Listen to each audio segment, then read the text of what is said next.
buenas tardes.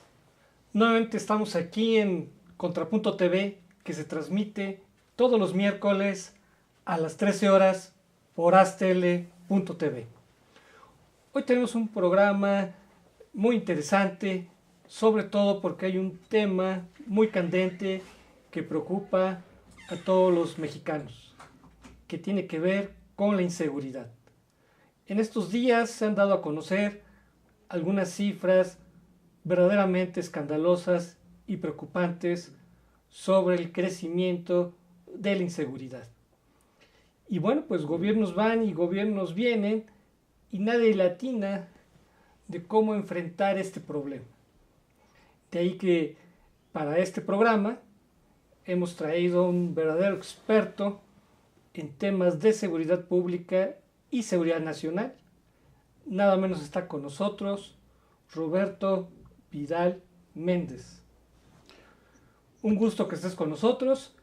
Él ha sido alto funcionario de Seguridad Nacional y de Seguridad Pública. Fue secretario de Seguridad Pública en el gobierno de Tabasco.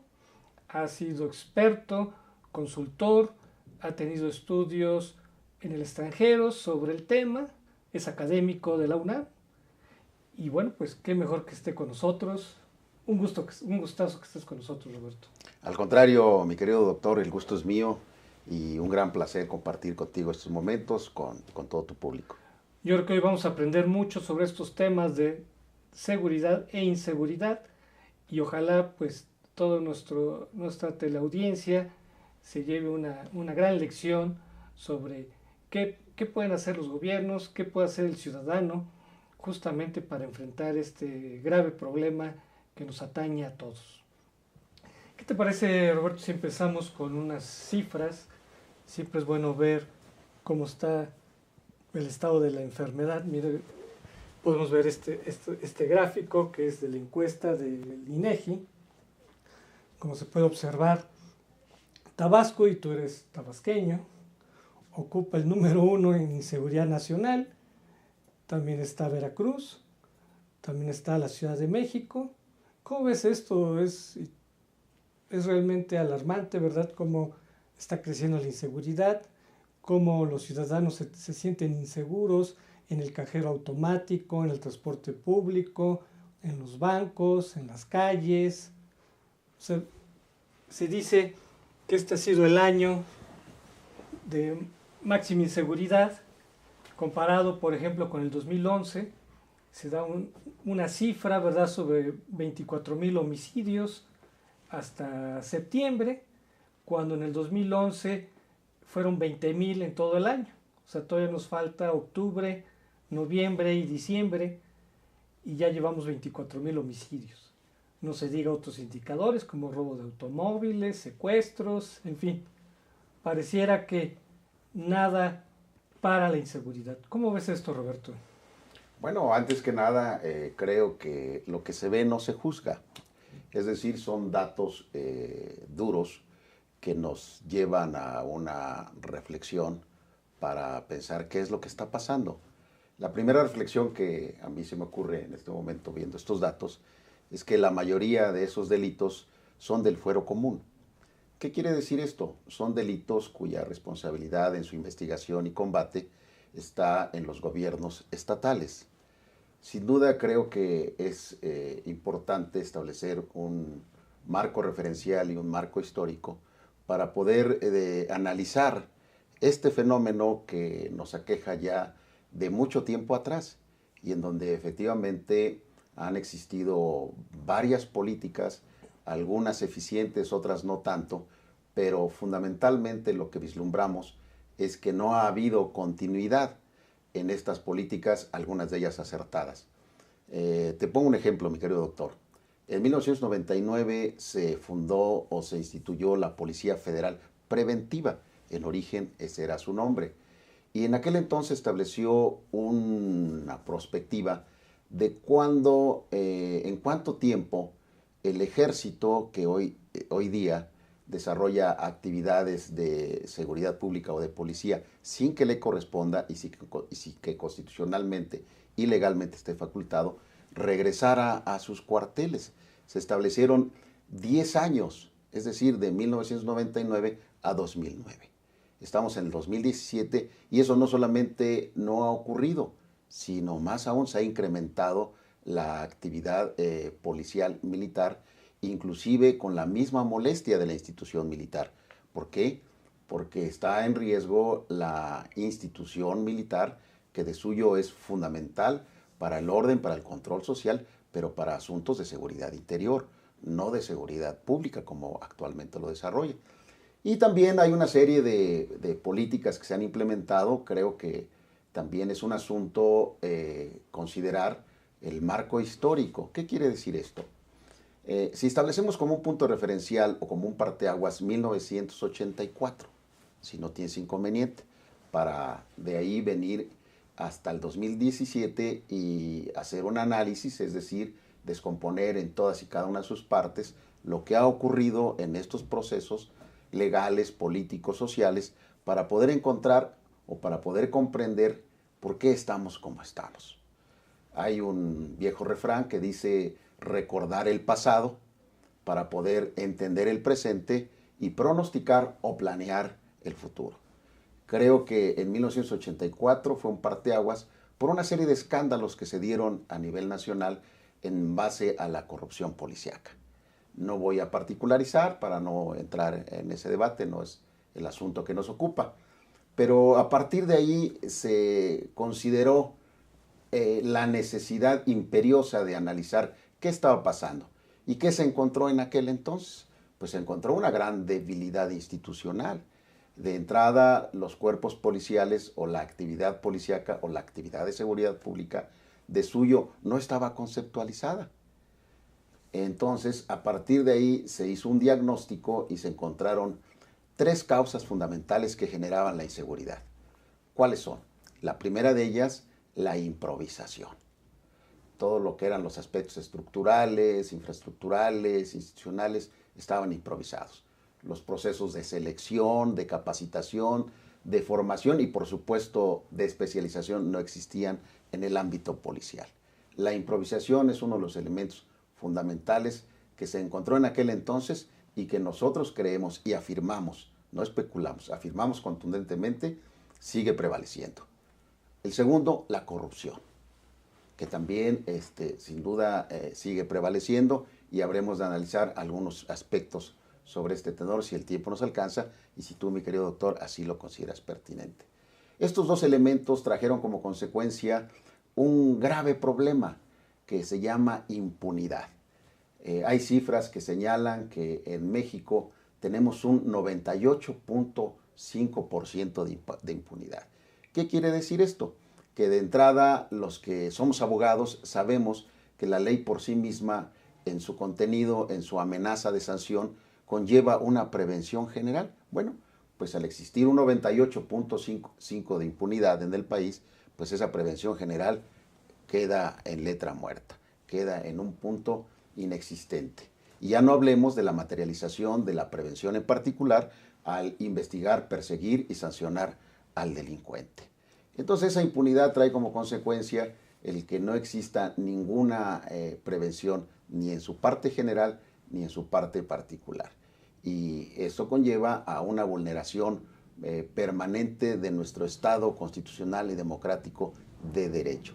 ¿Qué quiere decir? La ineficacia en la aplicación de la ley. Creo que a grandes rasgos esos son los 3 elementos que se encontraron en ese entonces para diagnosticar las causas de inseguridad. Y más adelante nosotros le hemos agregado un cuarto que se llama simulación. Ante los múltiples y airados reclamos de la ciudadanía, justos reclamos de la ciudadanía, de más y mejor seguridad, la autoridad en los 3 órdenes de gobierno le ha dado por simular acciones en materia de seguridad. ¿Qué es lo que hacen, por ejemplo, los municipios y algunas entidades federativas? Cuando hay reclamos de inseguridad, les da por anunciar nuevos programas, les da por anunciar una compra masiva de patrullas, de cámaras, pero creo yo se ha perdido un factor fundamental para poder atacar este problema.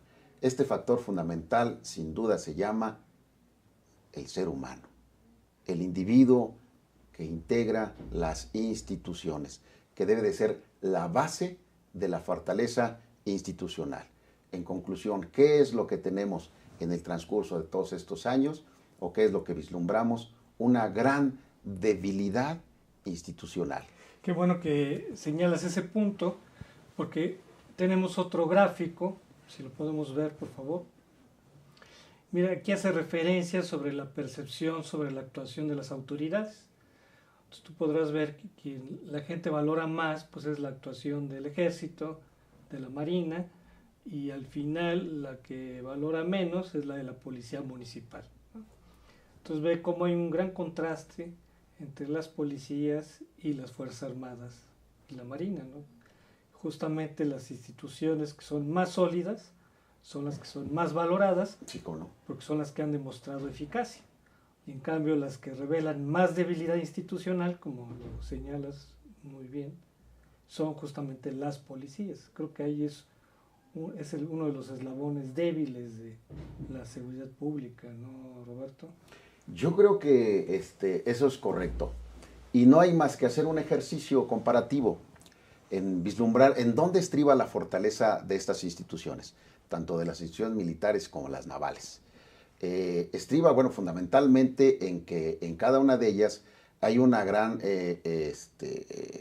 gran acervo histórico en su institucionalidad, hay todo un marco jurídico que permite certeza en el ejercicio del mando, que permite certeza laboral a los integrantes, que les permite certeza en el desarrollo profesional y humano dentro de esas instituciones, entre otras cosas. Esa certeza trae como consecuencia la fortaleza y la credibilidad institucional. Sin embargo, en virtud de que no están en su esfera de competencia, que no están en el terreno para lo cual fueron creadas estas instituciones, es decir, están, por decirlo metafóricamente, luchando contra un fenómeno en un terreno que les es adverso y corren el riesgo de ese desgaste institucional, como en algunos casos ya ha pasado en las instituciones militares. Por ello es necesario vislumbrar, por ejemplo, en el Ejército Mexicano, lo que es la Secretaría de la Defensa Nacional. Ahí, de entrada, hay una universidad militar. ¿Qué nos dice eso? Tú has sido profesor de esa universidad. He sido profesor del Colegio Militar. Exacto. He sido profesor del Colegio Militar. Y de esa universidad, ¿qué se deriva? ¿Qué es una universidad? Una universidad es el conjunto de escuelas superiores o de facultades, en donde se van a analizar, estudiar, investigar elementos bajo diversas ópticas, es decir, la diversidad en el estudio, en la opinión, en el análisis, la interdisciplinaridad en estos aspectos. Entonces, pues encontramos que en el Ejército Mexicano tienen una escuela superior, tienen un colegio militar, tienen una escuela superior de guerra, tienen un colegio de defensa donde van a hacer estudios de posgrado los militares de alto rango, tienen una escuela de transmisiones, tienen una escuela de clases, en fin, una escuela de ingenieros militares, una escuela de médicos militares, la profesionalización para desarrollar las actividades propias de su función. ¿En dónde encontramos eso? Déjeme darle un dato y espero hacerlo de manera objetiva, porque dicen que halago propio suena vituperio. Pero en 1984 fue fundado en Tabasco un colegio de policía y tránsito y fue inaugurado por el presidente de la República como un acto inusitado. No recuerdo yo en ninguna otra entidad federativa donde un presidente de la República haya asistido a la inauguración de la institución y de los cursos. ¿Qué es lo que se estaba gestando o qué es lo que se gestó en aquel entonces? Un nacimiento o los cimientos de una institución que de habérsele dado seguimiento, en este momento debería de ser la Universidad Policial del Estado de Tabasco. ¿Qué fue lo que pasó? Bueno, pues hay muchos factores que no creo que sea el momento, habría que analizar, pero ese es un hecho concreto. De entrada, no solamente fue el nombre rimbombante, Colegio de Policía y Tránsito, no. se establecieron mecanismos, métodos rigurosos de selección, estableciendo perfiles de ingreso, perfiles de egreso del futuro policía. Y lo más importante, creo yo, que eso es lo que no hay que perder de vista y que creo que ese es un factor fundamental. Las autoridades, las instituciones le tienen que apostar a la formación, no solamente, por supuesto, del policía, del Ministerio Público, del perito. Y cuando hablamos de formación, hablamos de una formación mística.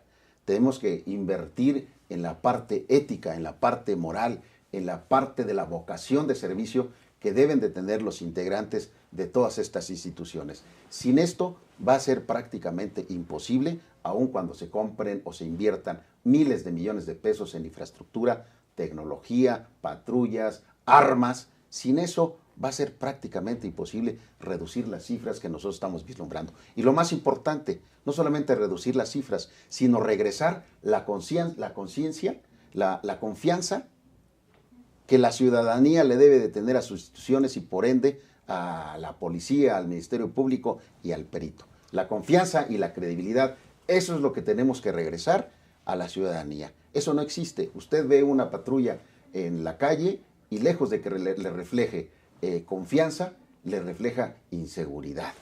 Amigos, vamos a la pausa y regresamos.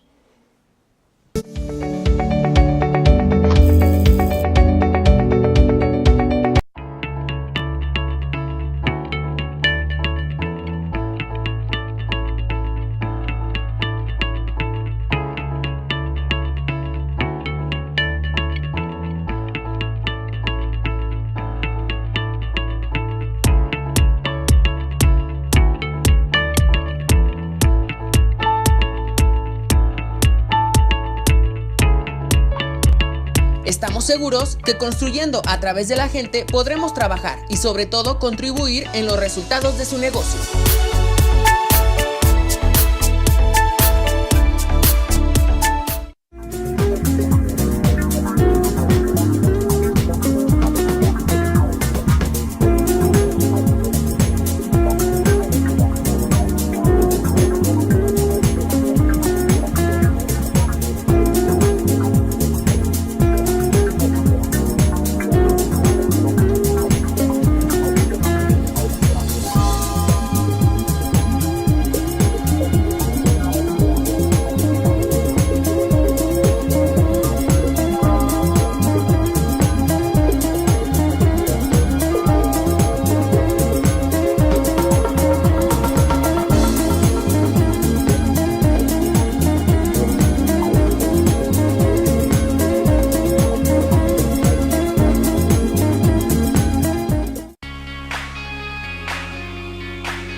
Rosso Fragola. Arte en fresa que seduce tus sentidos.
amigos? Estamos de regreso aquí en Contrapunto TV comentando, ¿verdad?, sobre los grandes temas que amerita analizarse para ver este tema.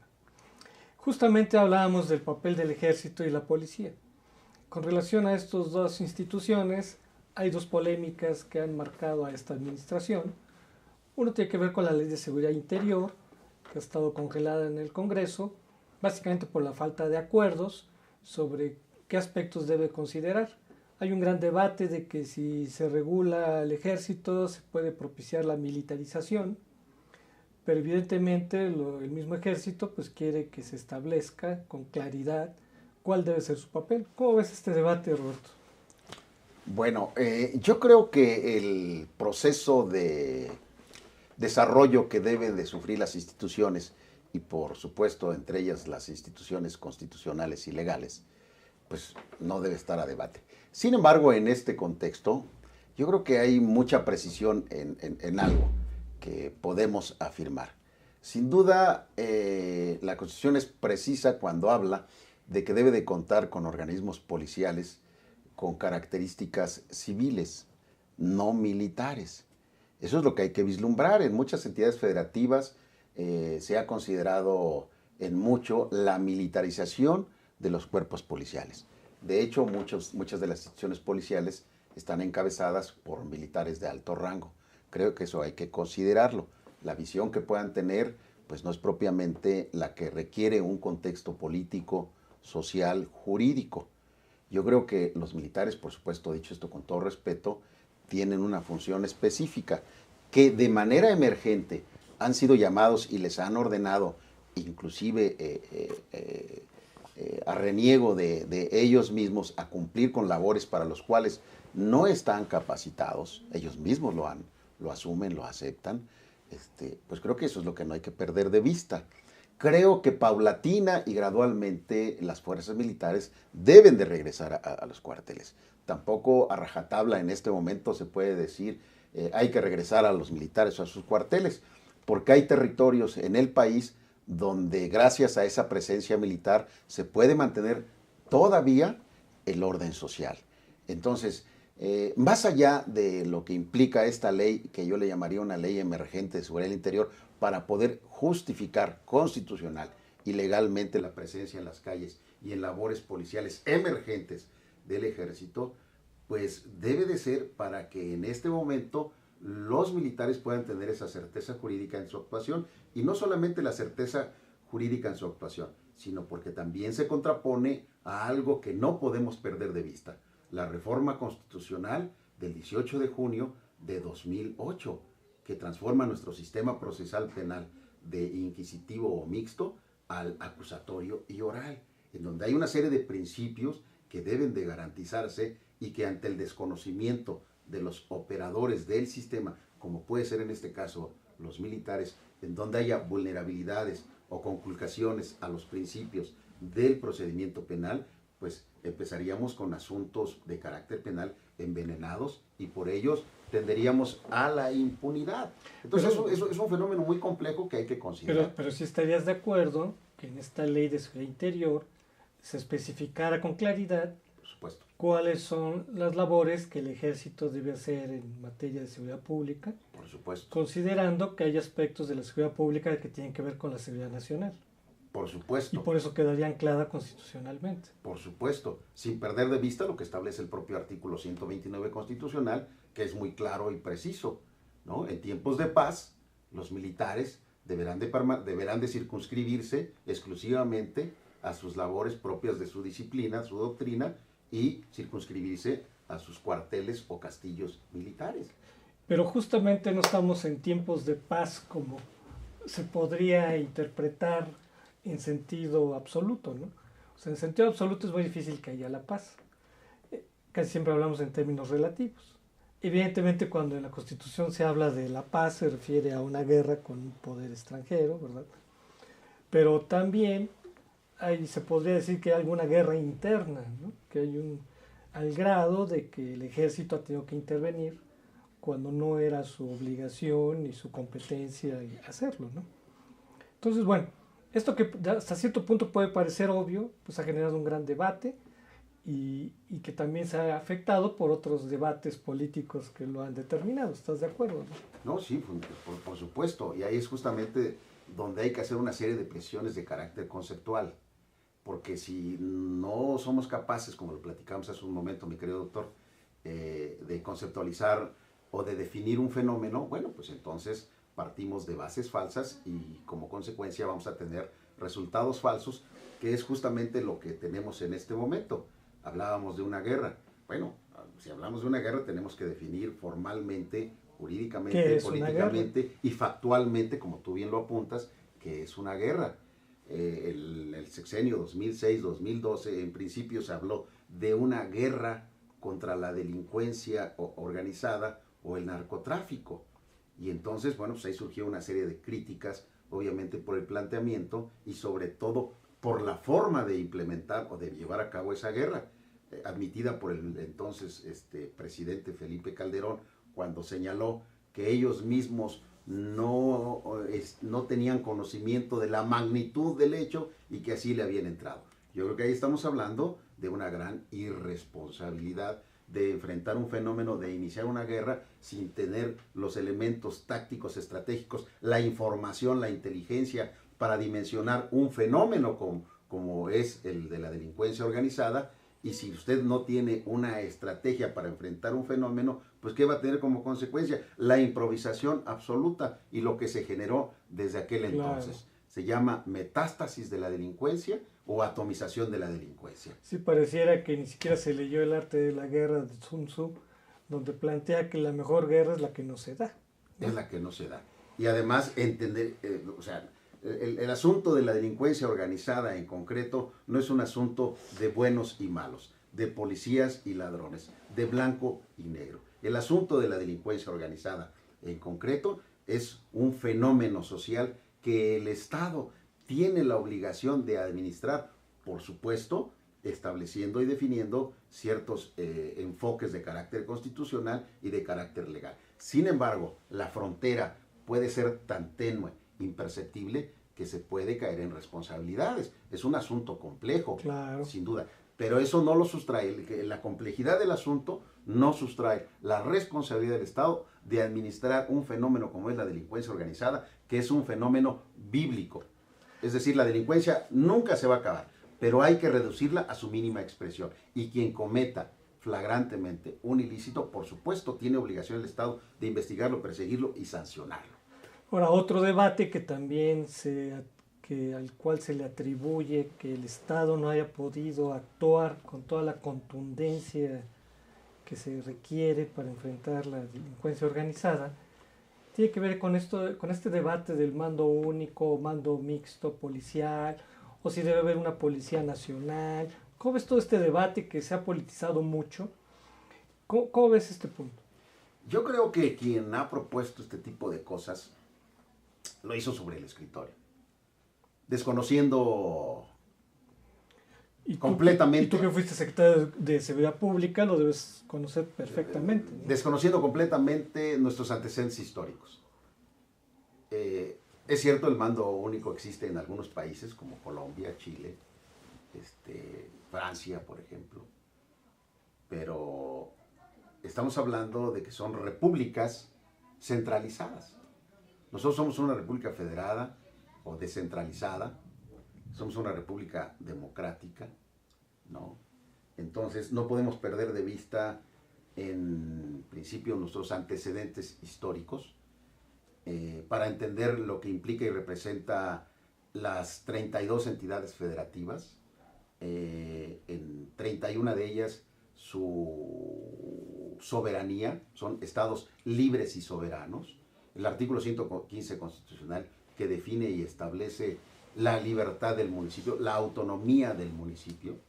Si uno no entiende las facultades, las responsabilidades que tienen los tres órdenes de gobierno y hacen una propuesta de estas, pensando que nuestra república es uniforme, pues ya nos equivocamos de entrada, porque no podemos dejar o perder de vista que nuestra república son muchas republiquitas, ¿sí? Somos un país multicultural, no podemos comparar algunas entidades federativas del sur-sureste con algunas del norte. No podemos comparar un municipio como San Pedro de Nuevo León o como el de Juchitán en Oaxaca, por ejemplo. Pero fíjate, justamente el gráfico que vimos sobre cómo ven la ciudadanía a sus autoridades, justamente las policías municipales y estatales son las que están más desacreditadas.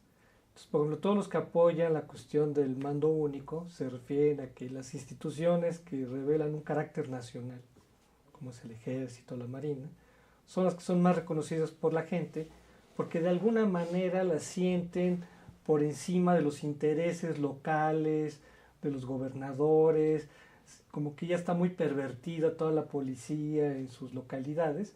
Entonces, pareciera que se requiere como una especie de interventor, ¿no? Que pusiera orden en todas las policías, antes de que lo que tú tienes toda la razón en decir el carácter federal, pero yo veo como que sí se requiere un estado de transición, de que se permita, por ejemplo, tener una base de datos nacional, que pareciera que cada entidad es muy celosa de su información, y más aún cuando son de partidos diferentes. ¿Cómo ves todo este asunto? Bueno, yo creo que tienes razón en esa parte, mi querido doctor. Por eso es justamente que quería remontarme o establecer el marco histórico en esta charla para hacer algunas precisiones, ¿no? El mando único no tiene nada que ver, por ejemplo, con una base de datos nacional. El mando único implica que el gobernador de X entidad federativa tenga el mando de todas las policías, es decir, de todas las policías municipales y la del Estado. Y en el sector central o en el sector federal se tenga una línea de mando también con las 32 entidades federativas. Eso es en síntesis lo que implica o representa el mando único. Yo creo que muchas cosas de las que aquí se están planteando, ya hay mecanismos y ya hay instituciones que fueron pensadas justamente para establecer los mecanismos o las bases de coordinación interinstitucional. Y estamos hablando concretamente del Sistema Nacional de Seguridad Pública, donde convergen las 32 entidades federativas, donde inclusive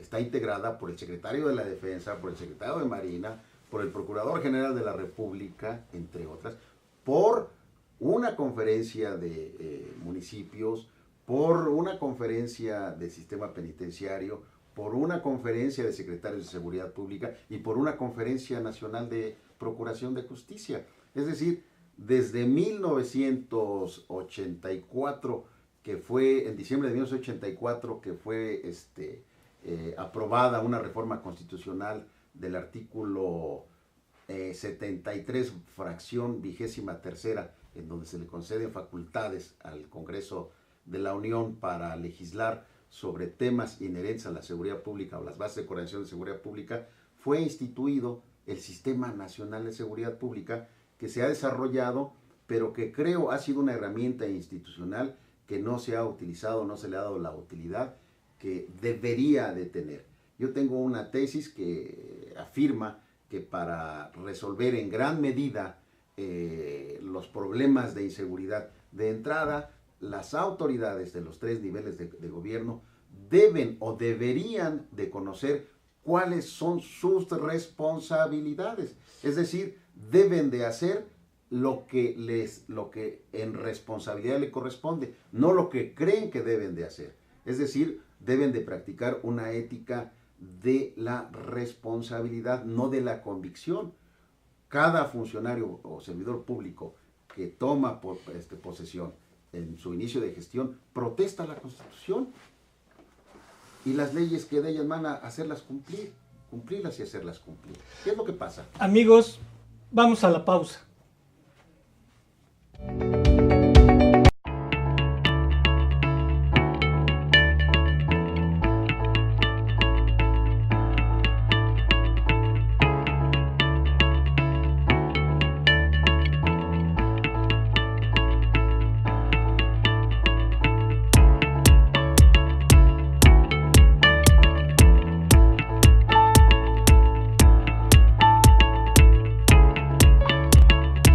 Estamos seguros que construyendo a través de la gente podremos trabajar y sobre todo contribuir en los resultados de su negocio.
Rosso Fragola. Arte en fresa que seduce tus sentidos.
Estamos de regreso aquí en Contrapunto TV, amigos.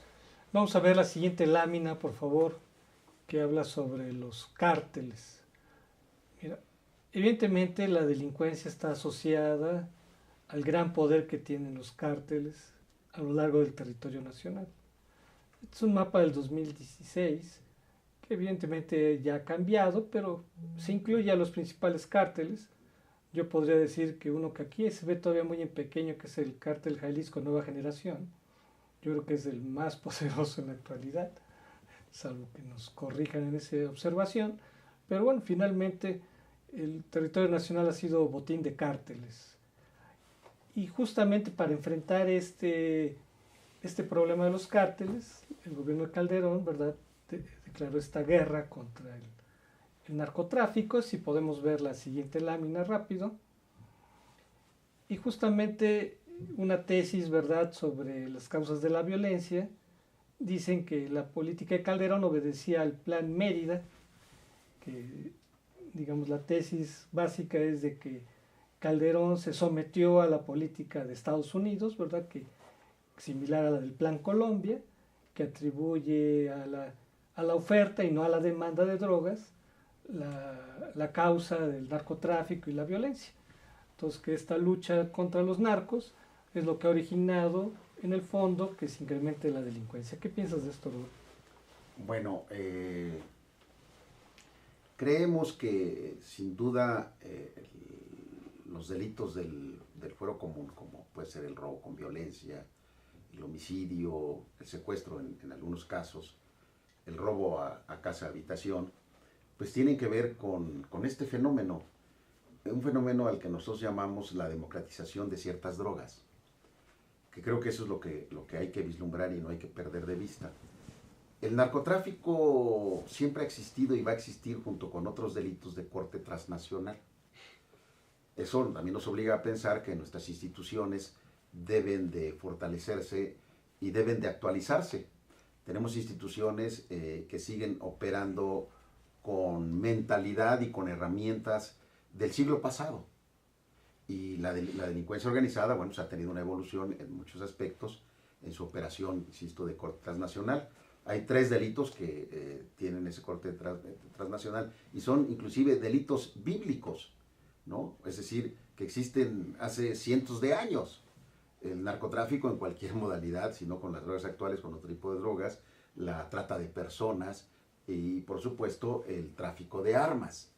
Son delitos que ahí están, que subyacen y que tienen corte transnacional y que nos pueden afectar o no. Yo creo que aquí, en este caso, lo que debemos de vislumbrar es lo que afecta directamente al gobernado o al ciudadano en estos delitos del fuero común. Y en este proceso de democratización de ciertas drogas es donde debemos de atender un fenómeno que creo nos está vislumbrando o no se le está dando la dimensión que corresponde, que se llama narcomenudeo, el consumo de drogas en el país. Es decir, hasta hace poco tiempo nosotros éramos considerados un país en tránsito de las drogas del sur al norte. Hay un parteaguas en la historia de este país donde dejamos de ser país de tránsito para convertirnos en consumidores, es decir, se abrió un mercado para cierto tipo de drogas que hace algún tiempo eran consideradas drogas de élite, como puede ser la cocaína. Entonces, todos los efectos que pueden traer como consecuencia la venta de estas drogas, al abrir un mercado, a la lucha de plazas o de mercado, que puede ser justamente el narcomenudeo.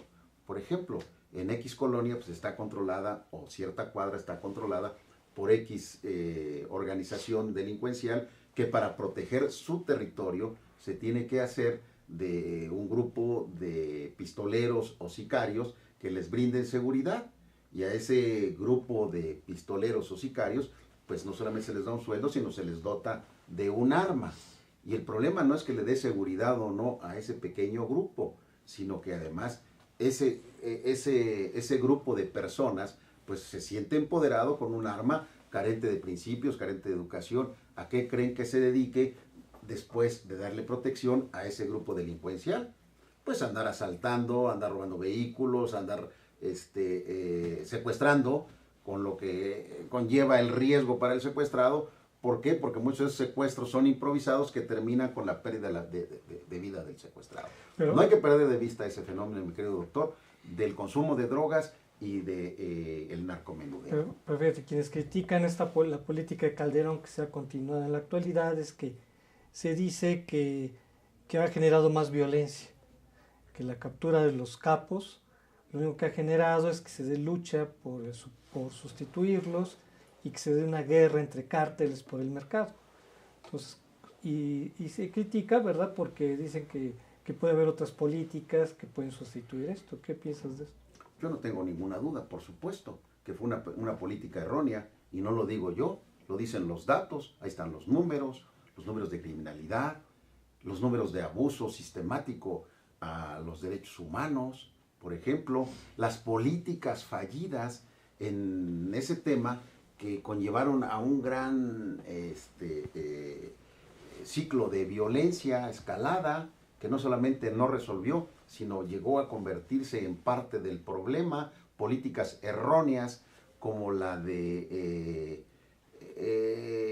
arraigar sistemáticamente a probables delincuentes cuando entraba en operación o cuando se aprobó la reforma constitucional de 2008, en donde hay un principio que es el de la presunción de inocencia. Eso ¿En qué se convirtió? En violencia. No se puede combatir la violencia con más violencia. Pero pareciera, digamos, que una derivación de esto sería que entonces se deje libre a los capos. O sea, no, por supuesto que no. Porque, digamos, quienes justificaron la aplicación de esta política, dicen, para poder capturar al capo, diga el Chapo, por ejemplo, se tuvo que llevar una cadena de eventos violentos que condujeron a su aprehensión.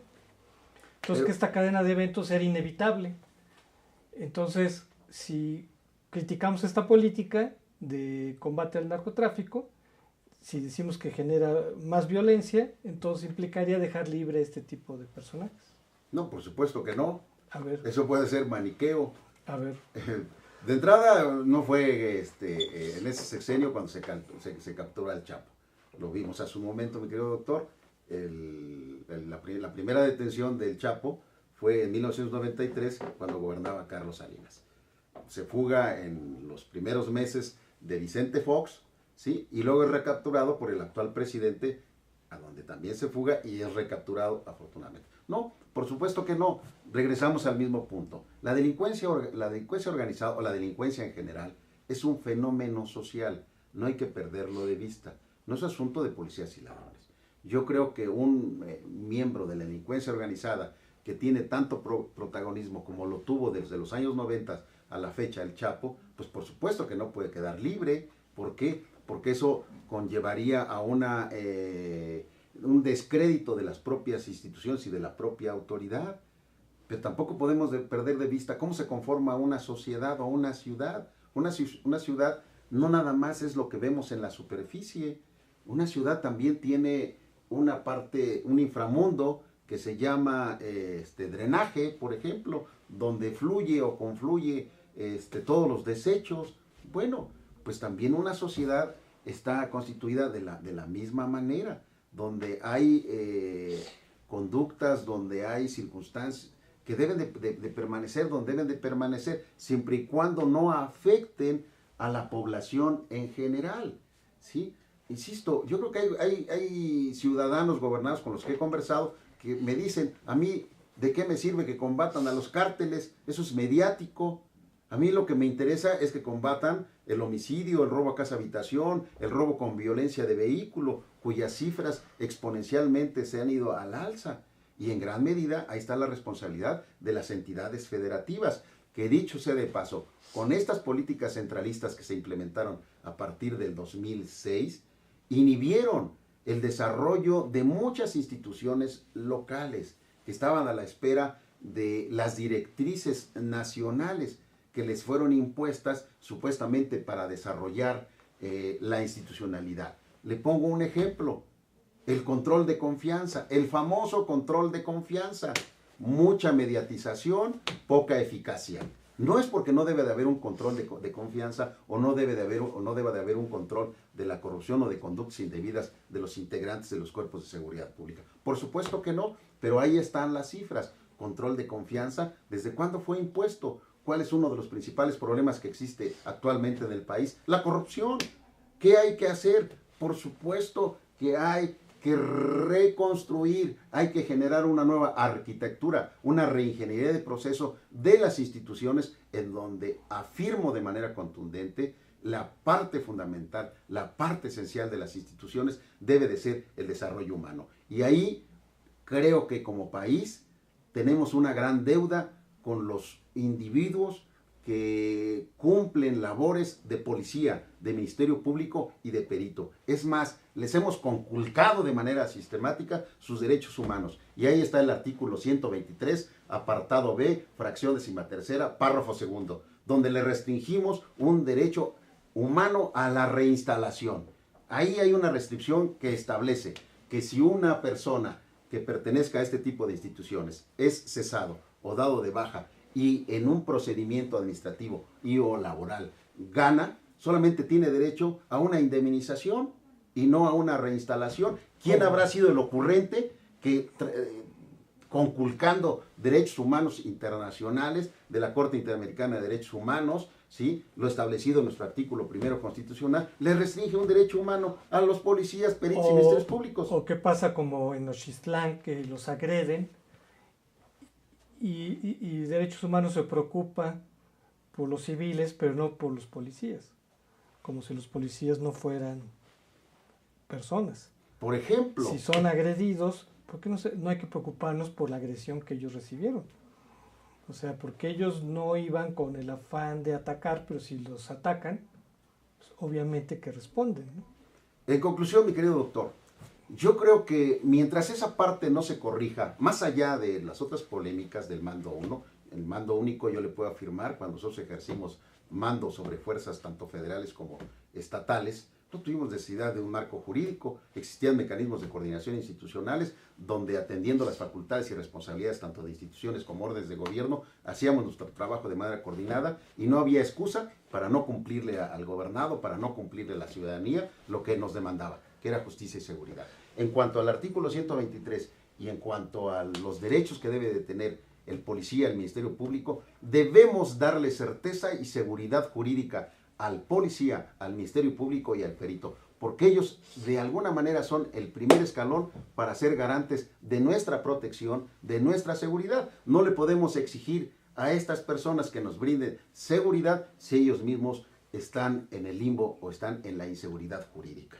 Bueno, pues quedaron muchos temas pendientes. ¿Qué te parece si más adelante, para poder profundizar más, tratamos el tema de Tabasco, donde podríamos decir que la vida no vale nada, ¿no? Entonces yo creo que ese podría ser un tema donde yo creo que podemos profundizar más sobre lo que les interesa a la ciudadanía, cómo enfrentar la inseguridad. Hoy ya vimos una parte muy importante, pero evidentemente quedaron muchos puntos que tenemos que abordar y pues te vamos a extender una nueva invitación para que más adelante podamos profundizar en ello.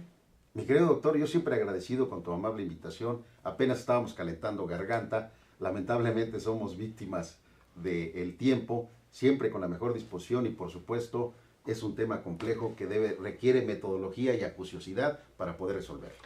Amigos, hasta la próxima.